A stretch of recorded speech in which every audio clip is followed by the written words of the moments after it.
एक आतंकवादी को आतंकवादी ही बोलता हूँ। मैं आतंकवादी को अननोन गन मैन नहीं बोलता, जो आप कश्मीर के कई सारे पत्रकारों के मुंह से सुनेंगे। इतना उनमें दम नहीं है। आशीष कोहली की शादी हो चुकी है, ये इसकी शादी हुई है और एक बार डाइवोर्स भी हो चुका है।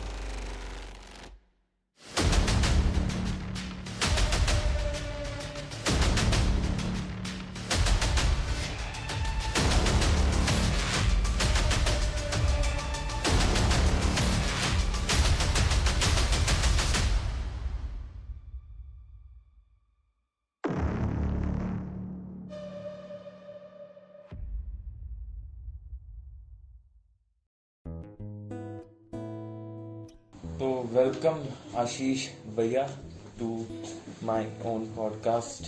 तो सबसे पहले मैं बहुत एक्साइटेड हूँ आपकी जर्नी के बारे में जानने के लिए। आपके मुंह से बहुत कुछ सुना है यूट्यूब पे, कई सारे ब्लॉग्स में आपके बारे में, बट आज मैं जानना चाहता हूँ एक 10th पास स्टूडेंट का सिटी केबल में काम करना, उधर से लेके डोगरा जर्नलिस्ट, जेके मीडिया के टॉप मोस्ट जर्नलिस्ट तक, क्या जर्नी रही है आपकी? बहुत बहुत शुक्रिया आफ्ताब, आपका भी और आपके यूट्यूब चैनल का भी। आपने अप्रोच किया और कोशिश की कि मेरे बारे में लोगों को पता चले। आप भी काफ़ी स्टडी करके आओ मेरे बारे में।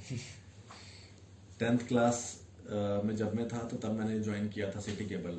पता नहीं कितने लोग जानते हैं सिटी केबल के बारे में कि नहीं जानते। एक चैनल हुआ करता था ऐसे ना, उसका जो प्रोमो चलता था ना, लोगो चलता था, वो टेलीविजन के अंदर टेलीविजन चलता था ऐसे ना, सिटी केबल टाइप। याद है सर। टेढ़ा सा थोड़ा सा।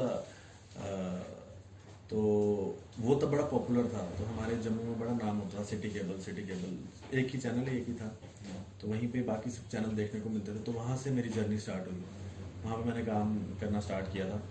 और कोई जर्नलिस्ट नहीं बना था वहाँ जाके मैंने। मेरे को पोस्ट जर्नलिस्ट की नहीं मिली थी, कोई कैमरामैन की नहीं मिली थी, एक ऑफिस बॉय की पोस्ट मिली थी। तो छोटा मोटा काम करना, चाय तक बनाई है अपने बॉस के लिए, और क्लीनिंग डस्टिंग ये सारा काम किया। बट पढ़ाई के साथ साथ एक शौक था कि कुछ करना है। तो वहाँ पर जितने हमारे कैमरा पर्सन्स आते थे, तो तब दो ही चीज़ें थी, या तो कैमरे के सामने आओ तो या कैमरे के पीछे रहो। बिल्कुल। तो उस टाइम कैमरे के सामने आने का तो मैंने कभी सोचा नहीं था। तो मैंने कहा चलो जी कैमरा ही चलाते हैं, क्योंकि एक वो शौक होता है ना, एक 15 साल का लड़का, कैमरा, लाइटें है ना, उसके अंदर व्यू फाइंडर में कुछ देखने को मिलता है, बटन है ना, उसमें कोई कोई अट्रैक्ट करती है चीजें। सब्जेक्ट सामने बैठा है, वो कैमरे के अंदर दिख रहा है, तो बड़ा वो लगता है। तो मैंने कहा चलो कैमरा सीखते हैं। तो कैमरा सीखने के लिए हाथ डाला, तो बड़े सारे हमारे वहाँ कैमरा मैन थे, तो वो मना करते थे, नहीं नहीं खराब हो जाएगा, इसको हाथ नहीं लगाते। जैसे हमारे भी घर में कोई सामान कोई बच्चा पकड़ता तो हम बोलते मोबाइल खराब हो जाएगा, तो वैसे ही बोलते थे, तो हाथ नहीं लगाने देते। लेकिन फिर भी चलिए, डांट शांट सुन के कैमरा का स्टैंड उठाते उठाते, ट्राईपॉड उठाते उठाते कैमरा चलाना सीख लिया। फिर जर्नी शुरू हो गई, एक कैमरामैन की जर्नी शुरू हुई। उससे पहले असिस्टेंट कैमरामैन काम किया मैंने। उसके बाद मेरे को मौका मिला था टेक वन चैनल में काम करने का। फिर टेक वन चैनल के साथ मैंने 9 साल काम किया। Start as a assistant cameraman किया था, उसके बाद थोड़ा सा प्रमोट हो गया, तो स्टूडियो में ऑपरेटिव कैमरामैन की जॉब मिल गई। मल्टी सेटअप प्रोग्राम्स में काम किया, कई सारे कैमराज ऑपरेट किए। फिर उसके बाद दिल्ली जाने का मौका मिला, दिल्ली गया। यहाँ पर टेक वन चैनल में कुछ बॉस के साथ हो गई थी अनबन सी, तो मैं जॉब छोड़ के चला गया था। फिर दिल्ली चला गया, मैंने सोचा कि अब मैं तो कैमरामैन बन गया हूँ, दिल्ली में इतने चैनल्स हैं, तो टीवी चैनल्स वाले तो बोलते हैं हम बड़े निष्पक्ष हैं, कोई भी हमारे पास आए हम टैलेंट को देखते हैं। मैंने कहा चलो जी टैलेंट को देखते हैं, मैं भी अपना टैलेंट दिखाता हूँ। टैलेंट दिखाने के लिए दिल्ली गया। आज तक चैनल, जी न्यूज़, स्टार टीवी, कई सारे चैनल थे, इंडिया टीवी, वहाँ जाके रिज्यूम बांटने शुरू कर दिए। और लगा कि शायद ये रिज्यूम देख के नौकरी मिल ही जाएगी, लेकिन वो रिज्यूम सिक्योरिटी गार्ड तक ही रह जाते थे, वो पहुँचते ही नहीं थे ऊपर। तो जो ये बातें की जाती है ना कि भाई आपके पास टैलेंट है तो आपको जॉब मिल सकती है मीडिया में, तो वो बातें किताबी हैं। किताबी। ग्राउंड में ये चीज़ होती नहीं है। शायद कई मीडिया कर्मियों को ये सुन के बड़ा अजीब लग रहा होगा, अच्छा भी नहीं लग रहा होगा, लेकिन ये सच है, क्योंकि सच को मान लेना चाहिए। बिल्कुल है ना, ऐसा हम बोले कि नहीं ऐसा होता नहीं है, तो ऐसा होता है। मेरे साथ हुआ है, कई सारों के साथ होता है। जिनके साथ हुआ है वो आज मेरी बात से वाकिफ, इस चीज़ से सेटिस्फाइड होंगे कि ये बंदा जो है ये सही बोल रहा है। बस उसके बाद वहाँ पर मुझे एक शख्स मिले, मैं एक और शख्स का नाम यहाँ पर मेंशन करना चाहूँगा जिन्होंने मेरे को 10th क्लास में सिटी केबल में जॉब दिलवाई थी। वो मेरे अंकल हैं, मिस्टर अजय पुरी। मैं हर बार उनका नाम लेता हूँ। दिल्ली में जो मुझे शख्स मिले उनका नाम है रशपाल जी। उनसे मेरी मुलाकात हुई। उन्होंने मुझे कहा कि अभी तो दिल्ली में कोई जॉब नहीं है, बट तू अपना नंबर मुझे दे जा, मैं तेरे को ज़रूर बताऊंगा जब भी कोई जॉब आती है। तो फिर मैं दिल्ली से चला गया घूम फिर के। उसी बीच में मैंने वहाँ पर एक कॉल सेंटर में भी काम किया, क्योंकि घर की फाइनेंशियल कंडीशन थी नहीं, तो दिल्ली में रहना भी था, कमरे का किराया भी देना था, खाना भी था कुछ। तो कॉल सेंटर में जॉब की दो महीने। फिर जम्मू आ गया। इसी बीच में रशपाल जी को जो नंबर दिया था, उन्होंने मुझे कॉल किया कि ऐसे ऐसे एक चैनल स्टार्ट हो रहा है चंडीगढ़ का, day and night news channel, उसमें जॉब करेंगे आप? मैंने कहा करूँगा। तो तब मुझे एक जॉब मिली वहाँ पर कैमरामैन की जम्मू में। तो एज ए कैमरामैन जम्मू में, हाँ, चंडीगढ़ का चैनल था। तो ब्यूरोज होते हैं हाँ, ना, डिफरेंट स्टेट्स में ब्यूरोज रखते हैं। तो जम्मू का जो ब्यूरो थे उसमें मेरे साथ एक रिपोर्टर थे और मैं वहाँ पर कैमरामैन, मेरे को जॉब मिल गई। 3-4 साल जॉब की वहाँ पर। फिर एक टाइम ऐसा आया कि उस चैनल के रिपोर्टर को कहीं और अपॉर्चुनिटी मिली, उन्होंने शिफ्ट किया। तो मुझे उन्होंने बोला कि भाई आप क्या करेंगे? मैंने कहा मेरे को अगर आप मौका दे तो मैं रिपोर्टिंग भी कर सकता हूँ। तो मेरे एडिटर थोड़ा सा हंसे, कहते यार कहाँ कर पाएगा? मैंने कहा दो ना मौका। तो उन्होंने मुझे मौका दिया। मैंने एक इंटरव्यू कंडक्ट किया। फर्स्ट इंटरव्यू जो कंडक्ट किया वो डिप्टी सीएम होते थे तब यहाँ पे, डॉक्टर निर्मल सिंह। उनका इंटरव्यू कंडक्ट किया, अच्छा हो गया, ऑफिस वालों को पसंद भी आया। तो उन्होंने कहा कि भाई अब तो थोड़ा सा रिपोर्टिंग भी करना स्टार्ट कर दे। बस वो दिन और आज का दिन, लोग मुझे डोगरा जर्नलिस्ट के नाम से जानते हैं। और फिर उसके बाद आहिस्ता आहिस्ता सोशल मीडिया की तरफ आना शुरू हुआ। यहाँ पर U4U वॉइस से मैंने पहली फेसबुक लाइव वीडियो स्टार्ट की थी। आज तो कई लोग करते हैं, but I am the first person जिसने यहाँ पर फेसबुक लाइव वीडियो स्टार्ट की थी। तो बस उसके बाद जेके चैनल में आने का मौका मिला। अब मेरे को जेके मीडिया में लगभग 3 साल हो गए और इस ऑर्गेनाइजेशन के साथ मैं काम कर रहा हूँ। लोग जानते हैं, लोग प्यार करते हैं, और आप जैसे मित्र भाई कभी कभी इंटरव्यू देने का मौका भी देते हैं। ये तो मेरे लिए बड़ी बात है सर, आप दे रहे हो मौका। तो आशीष भैया, जर्नी तो सुन के आपकी बहुत मजा आया। अब मैं पूछना चाहूंगा, आज प्रेजेंट की बात, खासकर ये जो अभी इलेक्शन का माहौल चल रहा है, थोड़ा सा गरमाया हुआ है जम्मू हमारा।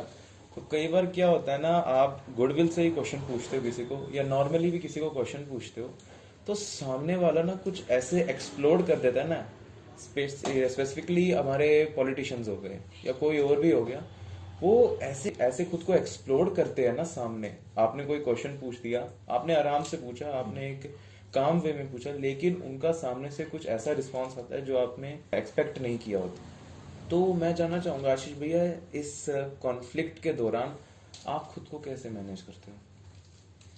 देखिए, एक तो जो डेली बेस पे जितने भी इंटरव्यू रहते हैं, चाहे वो पॉलिटिशियंस के हैं या फिर ब्यूरोक्रेट्स के होते हैं। देखिए, जो पॉलिटिशियन है ना, आजकल की जो पॉलिटिक्स है ना, बड़ी डिफरेंट हो चुकी है ना। आप समझेंगे कि मतलब हर एक पॉलिटिशियन को चाहिए कि भाई वो दूसरे पॉलिटिशियन का नाम ले, उसका सहारा ले अपने आप को, है ना, हाईलाइट करने के लिए। तो आजकल ज्यादातर यही चलता है, एक लीडर ने दूसरे लीडर के ऊपर निशाना साधा, दूसरे ने उसके ऊपर साधा। उसी बीच पे हमारे जो वीडियोस हैं वो बड़े ट्रोल भी होते हैं, वायरल भी होते हैं। तो और जो आपने बात बोली कि बड़ा काम वे से आप बात करते हैं, तो ये एक मेरी, अब आप इसको क्वालिटी कह लें, कुछ भी कह लें, बड़े लोग बोलते हैं। मैं सवाल बड़े कामली, बड़ा प्यार से, आराम से ही पूछता हूँ। हालांकि अगला आदमी चाहे उसका रिएक्शन जैसा मर्जी हो, लेकिन मेरा रिएक्शन बिल्कुल काम होता है। और अभी कोई पूछ भी रहा था कि भाई इतना आप काम कैसे रहते हैं, तो मैंने कहा कि यही एक अच्छे जर्नलिस्ट की भी पहचान होती है कि आप कितने आराम से अपनी बात रखते हो। और आपको जो सुनने वाले हैं वो ज़रूरी नहीं है कि ब्यूरोक्रेट्स हैं। मेरे को सुनने वाले, एक जो रेडी पे मूंगफली बेच रहा है ना, वो भी आज मोबाइल पे, फेसबुक पे वीडियोस देखता है, तो हमारी जम्मू की वीडियोस सामने आती हैं। तो उसको भी समझ आना चाहिए कि आशीष कोहली क्या बोल रहा है और क्या पूछ रहा है, कि इतना ऐसा आपका लिहाजा होना चाहिए बात करने का कि अगले बंदे को समझ आए और अगला बंदा कंफर्टेबली आपको सुने। आपके साथ एक एग्जांपल शेयर करता हूँ। मैं एक दिन अपने ऑफिस गया, तो हमारे ऑफिस में ना ऐसे पेंटिंग का काम चल रहा था। तो वहाँ पर एक जो पेंटिंग कर रहे थे ना, मैं नहीं जानता कौन, वो कौन था बंदा, मैं वहां से निकल रहा था तो वो बंदा पेंटिंग छोड़ता छोड़ता नीचे आ गया, उतर गया नीचे ना सीढ़ी से, और उसने मुझे रुकवा लिया, भैया भैया रुको। मैंने कहा हाँ जी। तो भैया मैं यूपी से हूँ, तो मैं जम्मू में ना 2 साल से काम कर रहा हूँ और मैं आपका न्यूज़ देखता हूँ। तो मुझे बड़ा मतलब अजीब लगा क्योंकि यूपी का बंदा है और इसको हमारे जम्मू की न्यूज़ में क्या इंटरेस्ट है और हमारे चैनल में इंटरेस्ट देखता है लोग। तो मैंने उसको बोला आप तो यूपी के, हम तो यूपी की कोई न्यूज़ नहीं चलाते, तब भी आप देखते हो? कहते नहीं, आपके जो बोलने का तरीका है मैं हमेशा देखता हूँ, आप बड़े प्यार से बात करते हैं, बड़े आराम से बात करते हैं और मेरे को जम्मू की सब न्यूज़ मिलती है। और मैंने अपने जो जम्मू के लोग हैं उनको भी बताया कि ये चैनल है और ये भैया न्यूज़ दिखाते हैं।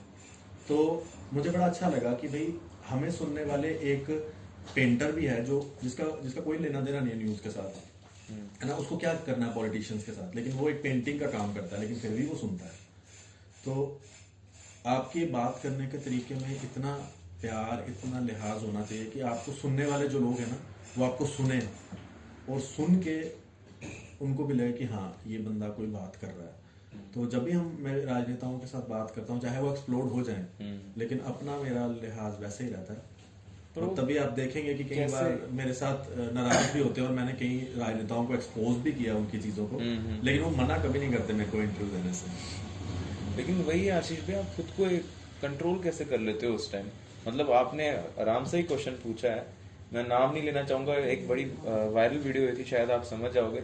आपने ऐसे ही भीड़ में चल रहे थे, सिक्योरिटी गार्ड्स थे आसपास, बड़े सीनियर नेता थे वो, तो उनसे आपने कुछ क्वेश्चन पूछा था किसी टॉपिक के रिलेटेड, उन्होंने एकदम से इतनी जोर से बोला, सारी ऑडियंस रुक गई, लेकिन फिर भी आप उधर काम रहे। तो मैं वही जानना चाहूंगा, कैसे आप उस मोमेंट में इतने काम रहते हो? देखिए, एक तो वो जो मूवमेंट होती है ना, सबसे पहली बात यह है कि मुझे कितने लोग देख रहे हैं, ये भी एक उस टाइम सोचने की बात है ना कि हमारे ऑडियंस कितनी है। हमें काम इसलिए रहना है क्योंकि हम एक पत्रकार हैं, मैं एक पत्रकार हूँ और मुझे अपने पत्रकारिता की गरिमा का पता है, इसलिए मैं काम रहता हूँ। बाकी सिचुएशन के हिसाब से क्या होता है आगे। आशीष भैया, ये तो आपके कामनेस के ऊपर आ गए हम। तो दूसरा एक चीज है कि जिसके लिए आप जाने जाते हैं, बुरी चीजों को एक्सपोज करना, गलत लोगों को एक्सपोज करना, गलत एक्टिविटीज को एक्सपोज करना, जिसके लिए आप बहुत फेमस है। स्पेशली इस कोविड-19 के टाइम में, चाहे वो गवर्नमेंट हॉस्पिटल्स को एक्सपोज करना हो, या फिर किसी चीज की शॉर्टेज हो रही है उसको एक्सपोज करना हो, या फिर किसी ब्यूरोक्रेट से फेस टू फेस वो क्वेश्चंस पूछना हो जो बाकी नहीं पूछ पाते। तो इसमें मैंने देखा आपकी आंखों में ना डर नहीं होता है, यू आर वेरी फियरलेस। मतलब कभी ऐसा लगा नहीं है कि आप डर रहे हैं, आपको डर लग रहा है कि सामने वाला इंसान बहुत हाई पावर पे, हाई अथॉरिटी है उसके पास। नहीं, ऐसा आपके साथ कभी नहीं होता है। तो मैं ये जानना चाहूंगा आशीष भैया, आप इतना फियरलेस कैसे रहते हो? एक एग्जांपल दूंगा। आज से ना ठीक 2 साल पहले मेरे एक मित्र हैं और उनका नाम है तेजिंदर सिंह, और I think I have heard about him. तो वो मेरे मित्र हैं, उन्होंने मुझसे बात की कि ना यहाँ पर एक हॉस्पिटल है, SMGS हॉस्पिटल। तो वहाँ पर ना एक सिख फैमिली की एक लेडी है, वो बड़ी बीमार थी। तो वो बीमार थी, उनके फैमिली वाले ना उस लेडी को ना घर से निकाल के ना हॉस्पिटल छोड़ा है। तो जब मैं उनके पास गया तो मैंने उनको पूछा, माता जी क्या बात है? तो उन्होंने बताया, अपनी मतलब पंजाबी में उन्होंने मेरे से बात की। फिर मैंने भी उनसे बात की, मैंने उनकी न्यूज़ टेलीकास्ट की। आपको सच बताऊं कि उनका बेटा या उनकी बेटी या उनकी फैमिली आए ना आए, लेकिन इतने सारे लोग आ गए, और इतने सारे लोग, उसमें सिख कम्युनिटी के लोग भी आए, हिंदू कम्युनिटी के लोग भी आए, मुस्लिम कम्युनिटी के लोग भी आए, जो उनकी हेल्प करने के लिए आए। और उसके बाद जो उस लेडी ने मेरे को आशीर्वाद दिया कि बेटा तुम्हारी वजह से इतना लोग आ गए और मेरी हेल्प करने के लिए आए, तो इतना अच्छा लगता है इंसान को ना। जिससे आपका सवाल था कि गुस्सा कई बार लोगों को आता है और आप फिर भी आप फेयरलेसली सवाल करते हो। आप सोच रहे हो कि मैं जवाब कुछ और दे रहा हूँ, ये जवाब सीधे आप ही के सवाल से जुड़ेगा। जब आपको खुशी होती है ना कि आपके काम से कोई इंसान को इंसाफ मिलता है, एक बेघर को घर मिलता है। अब वो जो लेडी थी, उसको घर से निकाल दिया था, लेकिन उसको बाद में लेने के लिए कितने लोग आ गए उसकी हेल्प करने के लिए। तो जो दिल को खुशी मिलती है ना, उससे आपका जितना भी डर है ना वो सारा भाग जाता है। और जब आपने ग्राउंड में ये चीज़ देखी हो और आप उस चीज़ को हाईलाइट करें तो आपको कभी डर नहीं लग सकता। इसीलिए मैं किसी ब्यूरोक्रेट को जब भी पूछता हूँ ना तो मैं बिना डरे पूछता हूँ, क्योंकि मुझे पता है कि ये मेरे सामने मैं देख चुका हूँ। हॉस्पिटल में अभी कोविड में लोगों को बेड्स नहीं मिल रहे थे, हॉस्पिटल में कोविड की सिचुएशन में वेंटिलेटर्स नहीं मिल रहे थे। जब मैंने ये सारी चीज़ें देखी और जब वहाँ पर प्रिंसिपल सेक्रेटरी आते हैं एक दिन राउंड के लिए, तो मैं उनको ओपनली पूछता हूँ, आप आए हैं तो यहाँ पर बेड शीट्स आ गई हैं, आप आए हैं तो लोगों को यहाँ पर जो है ग्लूकोज उनको मिल रहा है फ्री में, आप आए हैं तो उनको सिरिंज बाहर से नहीं लाने देनी पड़ रही है, लेकिन आप जाएंगे फिर नहीं होगी, फिर नहीं होगी। तो मेरे में इस चीज़ में क्यों डर आएगा? क्योंकि मैंने ये सब कुछ देखा है। और लोगों की बात करते हुए अगर वो लोग मेरे ऊपर कोई FIR भी लगाते हैं या मेरे ऊपर कोई कंप्लेंट भी लगाते हैं तो मुझे कोई फर्क नहीं पड़ता, क्योंकि मेरी पहली और लास्ट प्रायोरिटी है हमारी पब्लिक। जो मेरी पब्लिक को यहाँ पर इंसाफ मिलना चाहिए। एक बार एक हॉस्पिटल में एक शख्स था, आज से ये 5 साल पुरानी बात है, मैं तब U4U वॉइस में था। एक शख्स था, उसको ना हॉस्पिटल में लिफ्ट के पास ऐसे ही वो पड़ा हुआ था और वो 4 दिन से पड़ा हुआ था और लोगों ने समझा कि उसकी डेथ हो चुकी है और लोगों को भी ये लग रहा था क्योंकि उसकी कोई मूवमेंट नहीं हो रही थी। तो मैंने 1-2 लोगों को पूछा तो कहते नहीं इसके साथ कोई नहीं है, मर चुका है।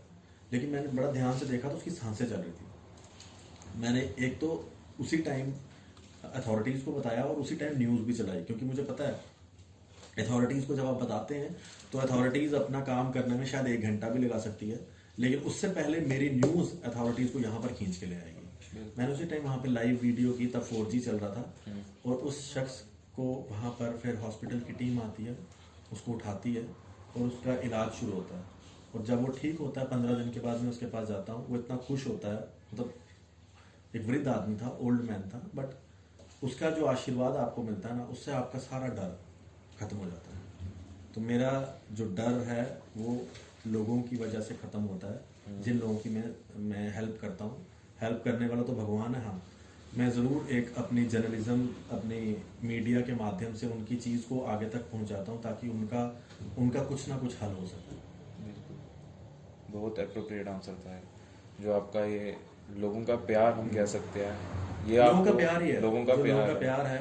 आज मेरे यंगस्टर्स का प्यार है, यंग लड़कों का, बच्चे कितना प्यार करते हैं। छोटे छोटे बच्चे कई बार बोलते हैं, आपकी वीडियोस देखते हैं और अच्छी लगती है उनको। और बच्चे आज तो 7th 8th क्लास के बच्चे भी फ़ोन करते हैं, हमारी जी फीस ले रहे हैं स्कूल वाले, जबकि अथॉरिटीज़ ने बोला है कोविड में फीस नहीं लेनी। तो अच्छा लगता है कि जब आपको एक 7th क्लास का बच्चा भी अप्रोच कर रहा है कि that he is approaching me for this right cause, तो बड़ा खुशी होती है कि भाई इसको लगता है कि यार एक 7th क्लास के बच्चे को भी लगता है कि ये भैया कुछ हेल्प कर सकता है।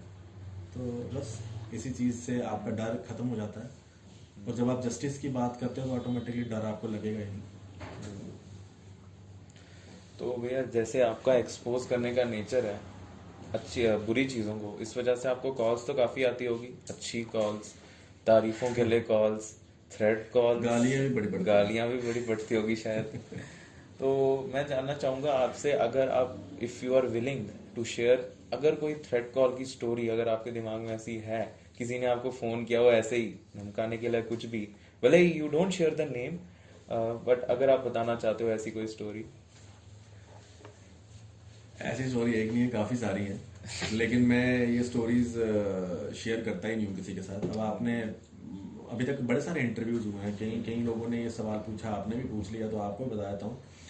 कई बार ना इस तरह की कॉल्स आती हैं, और इस तरह की कॉल्स का मेन कारण क्या होता है, मैं उस कॉल में क्या बात होती है, क्या वो कहते हैं, मैं वो आपको तो नहीं बताऊंगा, लेकिन हाँ इस कॉल के आने के पीछे कारण क्या है वो मैं आपको जरूर बताऊंगा। मैं आपके इंटरव्यू स्टार्ट होने से पहले ही बात कर रहा था कि हमारे जम्मू में ना जर्नलिज्म की तरफ कोई देखता भी नहीं था। आज जम्मू को अगर जर्नलिज्म के पॉइंट ऑफ व्यू से देख रहे हैं ना, तो ये सब मेहनत है हमारे यहाँ के जितने भी जर्नलिस्ट हैं ना, जो जम्मू में काम कर रहे हैं, लड़के हैं लड़कियां हैं, जितने भी काम कर रहे हैं, उनकी मेहनत है। तो जब आप जम्मू के हिडन जो इश्यूज थे, जब आप उनको बाहर ला रहे हो, हिडन इश्यूज को जो आज तक किसी ने बाहर लाया ही नहीं है ना। बाकी स्टेट्स में जर्नलिज्म को इतना बढ़ावा दिया जाता है, स्टूडेंट्स पढ़ के इसी फील्ड में आते हैं, एक्सप्लोर करते हैं, यहाँ पर नहीं करते हैं। तो जब वो चीज़ आपके हिडन इश्यूज जो किसी ने सोचा ही नहीं था कि ये बाहर भी आ सकते हैं, तो जब वो बाहर आते हैं ना तो ऑटोमेटिकली लोगों को तो परेशानी होगी, तो उस परेशानी के ही चलते वो लोग फ़ोन कॉल्स भी करेंगे, थ्रेट भी दे सकते हैं। मेरे को जो मैक्सिमम थ्रेट्स कॉल्स तब आती हैं जब कोई टेररिस्ट अटैक कश्मीर में होता है और टेररिस्ट उसमें मारे जाते हैं, और मैं ज़रूर उस चीज़ को कवर करता हूँ, और मैं बड़ा निडरता के साथ एक आतंकवादी को आतंकवादी ही बोलता हूँ। मैं आतंकवादी को अननोन गनमैन नहीं बोलता, जो आप कश्मीर के कई सारे पत्रकारों के मुंह से सुनेंगे, कश्मीर की कई सारी अखबार ये चीज़ लिखती है।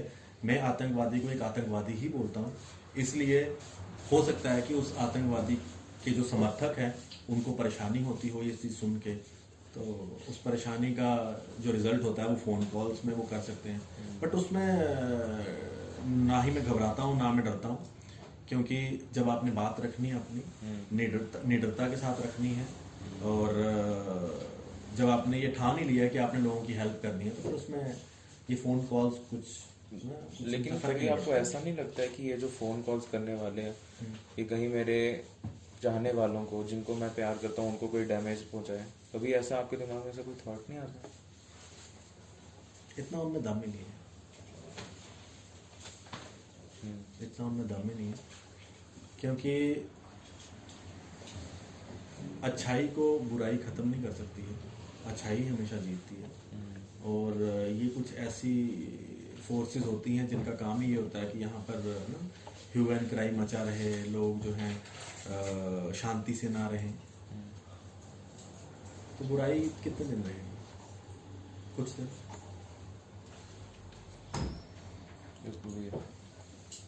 तो अभी थोड़ा सा सीरियस क्वेश्चन हो गया था, अभी थोड़ा सा लाइटर साइड आते हैं। तो सोशल मीडिया पे तो आप एक अच्छी खासी फॉलोइंग है आपकी, काफी ज्यादा पॉपुलर है। आपसे फॉलोइंग है, मैं इसे प्यार करता हूँ। ठीक है सर, प्यार है, अच्छा खासा प्यार है आपका सोशल मीडिया पे, तो डेफिनेटली बहुत सारी बातें तो होती रहती होगी। तो मैं ये जानना चाहूंगा, आज तक आपने अपने बारे में सबसे ज्यादा मतलब यूजलेस र्यूमर क्या सुना है सोशल मीडिया पे? आशीष कोहली की शादी हो चुकी है। आप अनमैरिड हो अभी तक? हाँ, Unmarried? और ये कई सारे र्यूमर फैलाते रहते हैं। अच्छा। और हर बार जब मैं सुनता हूँ तो बड़ा हंसी आती है। एक ने तो यहाँ तक भी बोल दिया इसकी शादी हुई है और एक बार डाइवोर्स भी हो चुका है। हे भगवान, तो बहुत हाई लेवल के आपके साथ गेम्स हो रही है। तो इस तरह की चीजें होती रहती है, बट मजा आता है। Thank you. Thank you. तो इस तरह की चीजें सुनने को मिलती हैं। तो आशीष भैया, जैसे कि प्यार आपका लोगों को बहुत है, आपसे प्यार सोशल मीडिया पे दिखता है, तो आपने जब कैमरा के सामने आए थे, उसके बाद जब आप पॉपुलर होना शुरू हुए, तो मैं जानना चाहूंगा आपकी पहली सेल्फी मूवमेंट कैसी हुई थी और लगा कैसा था तब आपको? एक बार की बात है, वो सेल्फी मूवमेंट नहीं है, वो एक बड़ी अच्छी मूवमेंट है। मैं ओल्ड सिटी में ना, जम्मू के पक्काडंगा इलाके में था, तो वहां से निकल रहा था, तो एक ना ओल्ड लेडी गांव की, अब पता नहीं कौन सा गांव था, मैं भूल गया हूँ इस बात को ना, 3-4 साल हो गया। तो मैं निकल रहा था ऐसे शूटिंग करते करते, तो मेरे साथ मेरा कैमरामैन भी था, तो उस महिला ने, वृद्ध महिला ने मेरा हाथ पकड़ लिया, तो रुक मैं रुक गया। अच्छा, फिर मैं पूरा कोट अनकोट डोगरी में बताऊंगा जो उन्होंने मुझसे बात की कि तू वही मुड़ा है ना जिदी मैं रील दिखनी होनी है। Reel, you know, reel I know, reel वो पुरानी टेप्स होती है ना, वो ब्लैक कलर की रील, आप उसे अगर आपने बॉलीवुड की लैंग्वेज में, हॉलीवुड की लैंग्वेज में कहना तो मैगजीन रील। तो तू वही मुंडा ना जेडी में रील देखनी होनी है, रील मतलब वो बोलना चाहती है कि मैं तेरे को मोबाइल पे या टीवी पे देखी होगी कोई वीडियो। तो मैं क्या, हाँ जी माता जी मैं वही हूँ, तो बड़ा शैल बोलना होना तू, ते मैं तेरी 1-2 फिल्मां देखियां नो डोगरी च, तू गलबात करा दा ही। मैं क्या शुक्रिया थोड़ा, बड़ा शुक्रिया, तुस दिखते हो। तो दैट वाज अनएक्सपेक्टेड मूवमेंट, कि मुझे लगा नहीं था कि मतलब कहाँ एक इतनी ओल्ड लेडी और वो वीडियो देखती है, और she recognised me in a crowd, इतने लोगों में उसने मुझे रोका और बोला तेनू मैं देखनी नहीं है, तू वही रील आ मुड़ा है। वो मुझे बड़ा एक बड़ी ना, मतलब मेरे लिए हैप्पीएस्ट मोमेंट थी, जो मेरे को जिंदगी भर मतलब याद भी रहेगी और याद रहनी भी चाहिए, कि कुछ ऐसे लोग आपको रिकॉग्नाइज करते हैं जो आपने कभी मतलब लगा ना हो आपको कि ये लोग भी आपको रिकॉग्नाइज कर सकते हैं। तो सेल्फी मूवमेंट्स तो काफ़ी सारी हुई हैं, but this was my happiest moment जो उस ओल्ड लेडी द्वारा मुझे बुलाया गया था, और मुझे बड़ा अच्छा लगा था। एंड मैंने बड़े लोगों से शेयर किया और बड़ा अच्छा लगा मुझे। वो मोमेंट मैं कभी भूलूंगा नहीं, जो अब तक की मुझे सबसे हैप्पीएस्ट मोमेंट लगती है। तो ये फर्स्ट मोमेंट था आपका सर? नहीं, ऐसे कई सारे इंसिडेंट्स हाँ। हुए हैं, बट ये वाला मोमेंट मेरे को याद इसलिए है क्योंकि सबसे यूनिक था। एक बार उत्तराखंड में गया हुआ था अपने मेरी फ्रेंड की शादी थी, तो वहाँ पर हम ऐसे ही मेरे फ्रेंड के साथ हम गाड़ी में गए थे, तो मैंने उसको बोला मेरा फ्रेंड वीरेन, तो जिस फ्रेंड की शादी थी उसका नाम भव्या, तो हम गए हुए थे तो देहरादून में, तो हम गाड़ी में थे, तो मैंने वीरेन को बोला गाड़ी यहाँ लगाते हैं, हम ऐसे ही लोकल टैक्सी में ट्रैवल करते हैं जो टेम्पोज होते हैं। वो कहता ठीक है, तो हम लोकल जो टेम्पो था उसमें बैठ गए बाजार घूमने में। तो घूम रहे थे तो वहाँ पर एक लड़का मिला, तो उसने मुझे रोका, मैं आपका यूट्यूब फॉलोअर हूँ, मैंने आपको यूट्यूब में उत्तराखंड देहरादून तो मैं आपका यूट्यूब फॉलोअर हूँ। मैंने कहा आप जम्मू से हो? कहता नहीं नहीं, मैं देहरादून से हूँ, लेकिन मैं आपको यूट्यूब पे फॉलो करता हूँ, आपको मैं काफ़ी देर से चाहता था कि मैं आपसे मिलूँ, आप आज मेरे ही शहर में हो, तो मैं आपके साथ एक फ़ोटो लेना चाहता हूँ। मैंने कहा ठीक है जी, मेरे लिए बड़ा एक सौभाग्य है, आप मेरे साथ फ़ोटो लेंगे, और मैंने तो कभी एक्सपेक्ट भी नहीं किया था कि देहरादून में कोई मुझे सुनता है। देन अभी केदारनाथ गया था मैं, तो केदारनाथ में मुझे एक प्रोफेसर साहब मिले जो कि दिल्ली में एक कोचिंग इंस्टीट्यूट चलाते हैं। तो उन्होंने मुझे रिकॉग्नाइज किया, वहाँ पर खाना खा रहे थे हम, रात को डिनर कर रहे थे एक ढाबे पे वहाँ पर। Then he also took a selfie with me. तो ये सारी चीज़ें अच्छा भी लगता है कि मेरे को बड़ा प्यार करते हैं लोग, तो ये प्यार बना रहे, भगवान शिव शंकर महादेव की कृपा है। तो आशीष भैया, स्टार्ट आपने अपनी जर्नी की एज अ कैमरामैन से, तो आज डोगरा जर्नलिस्ट के नाम से आप जाने जाते हैं। तो मैं ये जानना चाहूंगा आशीष भैया, ये आशीष कोहली और डोगरा जर्नलिस्ट आशीष कोहली में अब क्या फर्क है? उस टाइम के आशीष कोहली में और आज के डोगरा जर्नलिस्ट आशीष कोहली में क्या फर्क है? उस टाइम भी मैं डाउन टू अर्थ था, आज भी मैं डाउन टू अर्थ हूँ, कोई ज्यादा फर्क नहीं है। उस टाइम मैं चीजों को एज ए कैमरामैन देखता था, आज मैं चीजों को एज ए पत्रकार देखता हूँ, एज ए जर्नलिस्ट देखता हूँ। ज्यादा फर्क नहीं है, बट ये जरूर फर्क सामने आया है कि जब आप एक कैमरा पर्सन होते हैं तो आप चीजों को सिर्फ कैमरा एंगल से ही देखते हैं कि कौन सा एंगल जो है किस सब्जेक्ट का, किस ऑब्जेक्ट का जो है मुझे सही मिलेगा, तो मैं ये चीज लोगों को दिखाऊंगा ना, कैमरा एंगल्स। बट आज मैं कैमरा एंगल्स के साथ साथ उस न्यूज एंगल को भी देखता हूँ जो पहले नहीं देखता था, है ना। Being a cameraman you only focus on a subject कि आपको ये शूट करना है, ऐसे करना है, ऐसे करना है, वाइट बैलेंस देखो, शटर स्पीड देखो, अपर्चर देखो, वाइड कितना चाहिए, शॉर्ट कौन सा चाहिए, mid angle, closeup, wide angle, ठीक है। बट आज मैं स्टोरी को उस हिसाब से देखता हूँ कि मेरे को इस स्टोरी में लोगों तक क्या मैसेज पहुंचाना है, इस तरह से।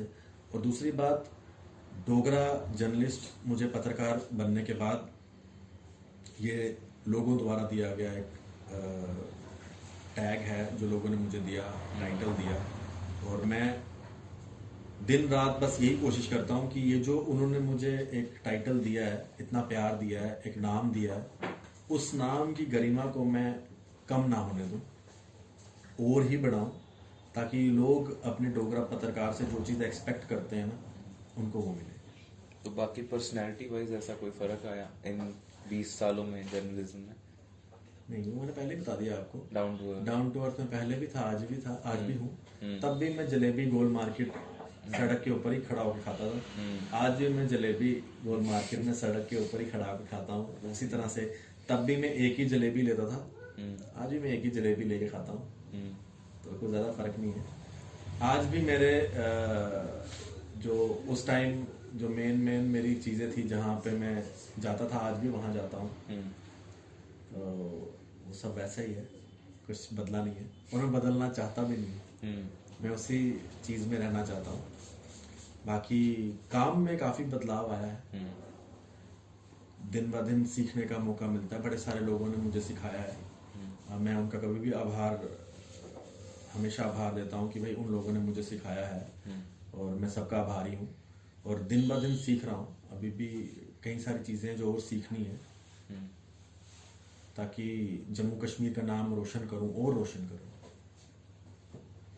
तो आशीष भैया, आपके हिसाब से जर्नलिज्म की एक्चुअल डेफिनेशन क्या है? क्योंकि गूगल पे तो ये सब किताबी भाषा पढ़ के मैं समझना नहीं चाहता हूँ। मैं एक रियल जर्नलिस्ट से बाय हार्ट सुनना चाहता हूँ कि जर्नलिज्म की एक्चुअल डेफिनेशन क्या है। देखिए, जर्नलिज्म आजकल हर दिन चेंज हो रहा है।